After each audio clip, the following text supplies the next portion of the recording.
Some of our pedagogical framework, some of the stuff that we do in order to engage students in our classroom, in order to provide, a safe space, in order to provide some structure, in order to check ourselves as teachers, as facilitators of teaching, as well as checking our students to have that necessary discipline. But there's a young man over here that would like to share this poem. And this poem is one of the ways in our former classes in which we would engage our students and remind ourselves why we were there on a daily basis. So, brother, would you mind? To have NIU students as well as Valu, DePaul High School students help me out with this. So, en Lakesh. En Lakesh. Tú eres mi otro yo. Tú eres mi otro yo. Si te hago daño a ti. Si te daño a ti. Me hago daño a mí mismo. Me hago daño a mí mismo. Si te amo y respeto. Si te amo y respeto. Me amo y respeto yo. Me amo y respeto yo. En Lakesh. En Lakesh. So that's one of our pedagogical tools, if you will. In our language, it's that radical love that Jose Gonzalez here was talking about, and how the way we operate in our classroom, and demonstrating that love on a daily basis, because we know in working in an educational setting, working in an urban educational setting, many of our students come to class with a number of issues. Arizona being the epicenter of anti-Latino sentiment, anti-Mexicano sentiment, anti-immigrant sentiment. We are a community under siege. SB 1070, the Show Me Your Papers law, was really demonstrated and illustrated in an attack on our very being, our very physicalness in Arizona. Questioning our very place, the spaces in which we live. And it serves as a threat to our safety, to our community. HB 2281, the reason why Jose Gonzalez and myself are here, represented not only an attack on our very being here, our very brown bodies, but it represented an attack on our very island, our history, our culture, our very humanity. So that's why it is so critical, and I'm sure the same things, we deal with some of the same issues in an urban educational setting here in Chicago, where we have to demonstrate that love for our students. So I go to our students the little hard cholitos, the little vatos that are having trouble, the traviesos, right? And I'd say, hey, mijo, it's beautiful that you're here today. Beautiful to have you here today. And they would look at me like, this fool's crazy, right? But if we tell our students that every day, imagine if we do something simple, something so simple as to tell them we appreciate you and look at them. And you can't do that with every student in your class. That would take the whole class period, right? But something that simple, because in white, affluent, suburban schools that is happening. And we are not trying to replicate a paradigm and be like white, suburban, affluent schools. But one of the things that they do is they tell their students that they're beautiful. They tell them that their possibilities are limitless. And if we tell our students that on a daily basis, as an urban educator, of children of color, of children whose stories have been marginalized, we're going to be successful. And that's really why I believe we saw a lot of success. And that was the very threat to the state of Arizona. Because young brown men and women began to love themselves. And for us as teachers, as colonized people as well, we need to do that. That is therapy for us. That is healing for us. That is dealing with that historical trauma that we as the colonized people have to endure. And it's a healthy way to deal with it. I'd like for you, as we're going over this, to see where your comment is. Whether you had a magical, a naive, or a critical consciousness. And what we push our students to have is a critical consciousness, right? And so a magical consciousness is just that. It's the lowest. When Freire was asking the indigenous people in the Amazon, why are you poor? He says, well, God wants it that way. We have bad luck, etc.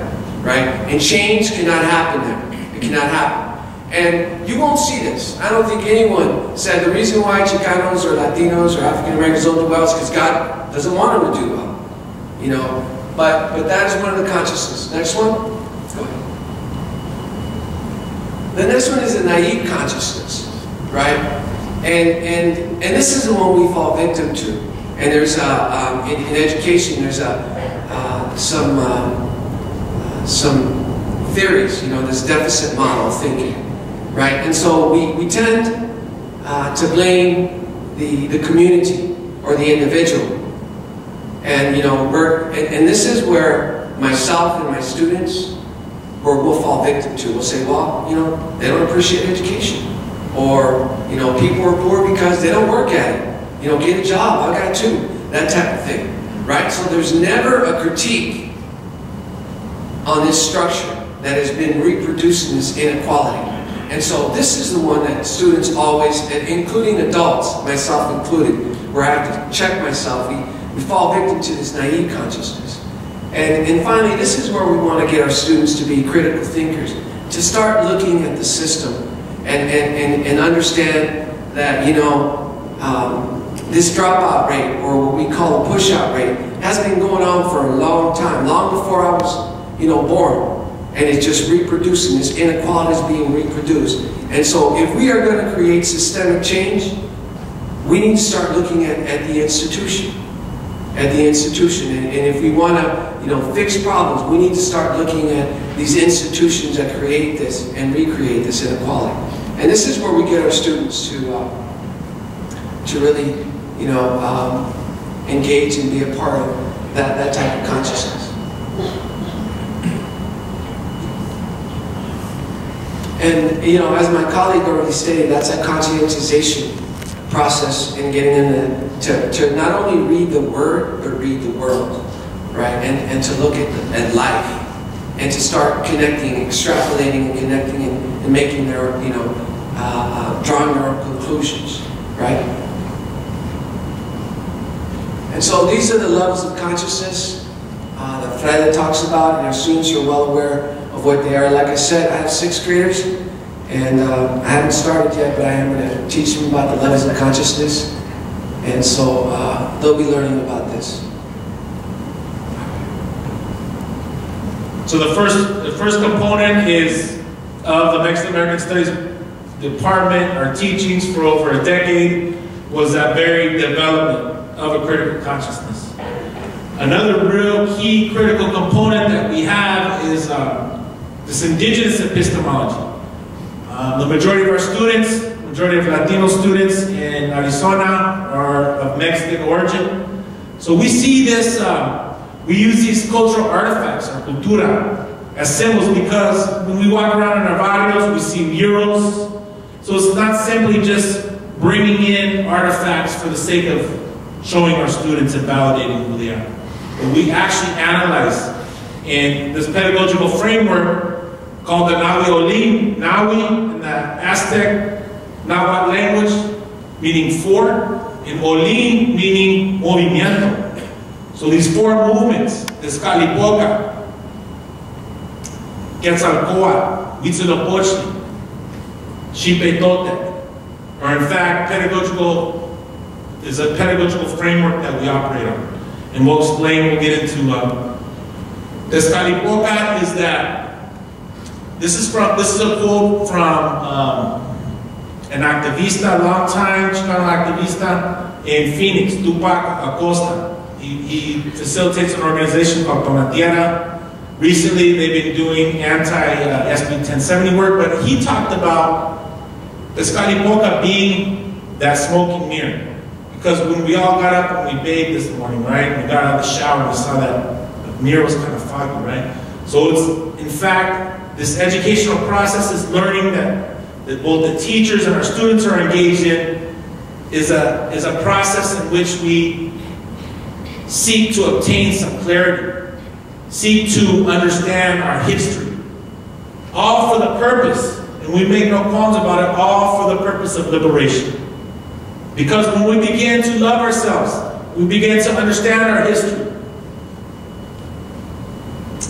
The possibilities for our students are limitless. And we wrote a piece in urban education, in race, ethnicity, and education. We talk about this ability to remake or recreate their schooling experiences offers Chicanos Chicanos with the opportunity to realize and or strengthen their humanity. It is for this reason that engaging students in this practice of Tezcalipoca is vital. In this liberatory moment, students are moved toward realizing their humanity through self, familia, and community critical reflections. Without their humanity, students struggle to gain a critical consciousness. And then Quetzalcoatl is the next component of this pedagogical framework of the Nahuiolin.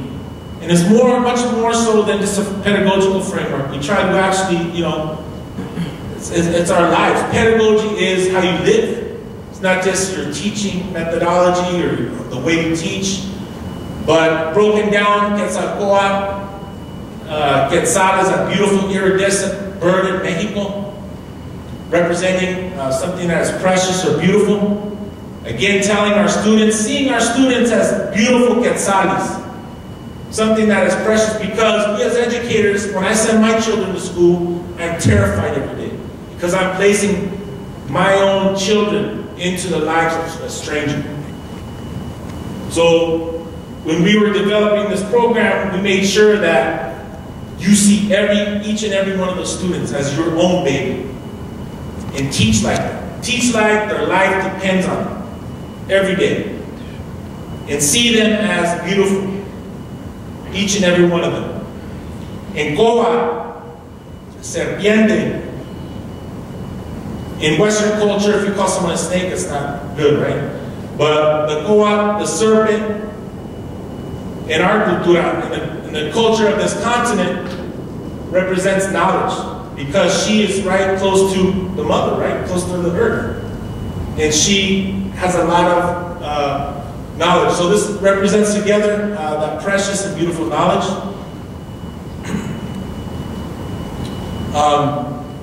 This acknowledgement that students, their familias, and their community are both bearers and creators of knowledge is framed within this Quetzalcoatl. While the knowledge systems, culture, and lived experiences of raza have been marginalized and stripped from them in public schools and institutions, these classes embrace this precious knowledge and identify it as a pedagogical tool for the purpose of developing the conciencia, or critical consciousness, that is necessary for the self-determination of the community. And, the next quadrant down there is Huitzilopochtli, and it's that will. This is ancient wisdom that's been passed on from generation to generation, and things that we've done a lot of research and met with maestros from Mexico. And when I say maestros, they're not from like a university. They actually study the Aztec calendar, and this has been passed on, from generation to generation. And so Huitzilopochtli is that idea of acting, la voluntad, doing and acting. And being a positive person. Being a positive, and that's what we tell our students. Make the world a better place. Do the right thing. Simple. When they live, do the right thing. Do the right thing. And that's that, that energy, and these are energies. You can Google these, and they'll say they're gods. There's no word for God in Nahuatl. There's no word for God. Ome Deo, right? Ome, two, Deo, energies. Two energies. Life-creating energies, right? So that is Huitzilopochtli, that will to do what's right. And to do the right thing is often the hardest thing. It's often the hardest thing, and it takes will to be a positive, productive, beautiful human.